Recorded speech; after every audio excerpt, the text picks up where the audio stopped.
One of the first things which everybody should understand is that every creature in the universe that is in any way sensitive and in any manner of speaking conscious regards itself as a human being. That is to say, it knows and is aware of a hierarchy of beings above it and a hierarchy of beings below it. If you take such a tiny creature as a fruit fly, which lives only a few days, it is aware of all sorts of weird little animals and objects and spores floating in the atmosphere which we don't even notice unless we've got a microscope around, and very few people have. And it criticizes them as being inferior animals and all that sort of thing, whereas human beings are things that it doesn't comprehend. They're as much outside its intellect as a quasar is outside ours. And we see these far-off objects floating in the heavens, and we have only the vaguest idea of what they may be. Actually, we may all be some kind of atoms in another dimension. And all these galaxies being the constituent elements. Who knows? But there is, I think, a fundamental principle that everybody must understand in order to know what is the meaning of the Tao, or the Chinese sense of the course of nature. And that is the principle of relativity. It's absolutely fundamental to an understanding of Taoist philosophy, relativity. That is to say that wherever you are, and whoever you are, and whatever you are, you're in the middle. You know, pig in the middle. That's the game. And you see, just in the same way as when you stand, say, on the deck of a ship, and you can see a horizon all around you to exactly the same distance.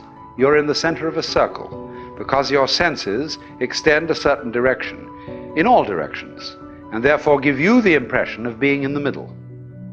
Now, everything in the world feels like that. And also it has its own kind, which look natural to it. You see, spiders and hydras and sea urchins and so on don't look very natural to us. We say, well, I wouldn't want to look like that. But they say when they see us, well, what kind of an awful thing is that? And what a lot of nonsense it does. But now, here is a very strange thing. That every creature, therefore, which feels that it is human, and which knows that it's there in the same way as you know you're here, experiences being here as constituting a sort of blockage. There are very few human beings that don't feel this, and I'm sure there are very few creatures that don't feel it in some way too. The sensation of a certain tension which constitutes the feeling of I-ness, of there-ness, of being here. Because after all, every creature is a particular form. Everything is individual. Not only you as a total organism standing here, but all the component cells of your body. Each one of them has some sort of a feeling of its own. And it is individual. You can look at a microscope at the right level of magnification, and you can see that thing there with its own little life. And if you examine the stream of your blood, you'll find it full of all kinds of organisms that are having all sorts of conspiracies and games and plots and eating each other and doing these things that like we do. Only we realize that we wouldn't be healthy as a total organism unless there were all these wars and fights and plots and politics going on between the various cells in our blood.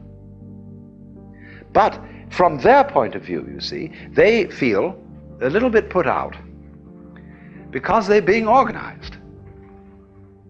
And we're in the same situation because very slowly the human beings on the surface of the planet are realizing themselves into a total planetary organism with an electronic nervous system. You see, in science fiction, which was published round about the 1920s, it was always expected that future human beings would have enormous heads because they would have very big brains and they would be very wise. It didn't work that way. What happens is that the human race is building a brain outside its body.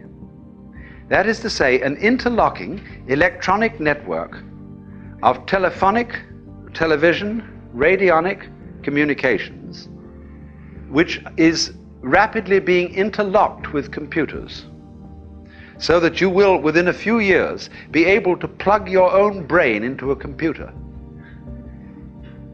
You will have a little gadget here behind the ear that looks slightly like a hearing aid, and that will be integrated with your brain in such a way that you can plug in right here. That will only be an intermediate stage, because just in the same way as when we thought that all communications by electricity had to go through wires, and then we got rid of the wires and got radio and television, so in exactly the same way we'll eventually get rid of telephones and radio and television, and will communicate by some entirely new method that is at present called ESP. But that will mean that absolutely nobody has a private life anymore. Everybody will read automatically everybody else's thoughts. You will have no defenses. Everybody else will see right through you. And some people will protest and say, well, this is terrible, there's no privacy anymore, that means there's no me. Well, that's what's happened to your own cells and your own neurons. And they objected at some time in the course of evolution, we're getting our private life taken away, we're being organized into a body. And we're doing the same thing. Only we have got to try and see if we can be clever about it. And that is to say, to do two things at once. To have this tremendous openness to each other, whereby I don't care if you read my thoughts, and you don't care if I read yours, but at the same time, nevertheless, each one of us retains a peculiar individuality.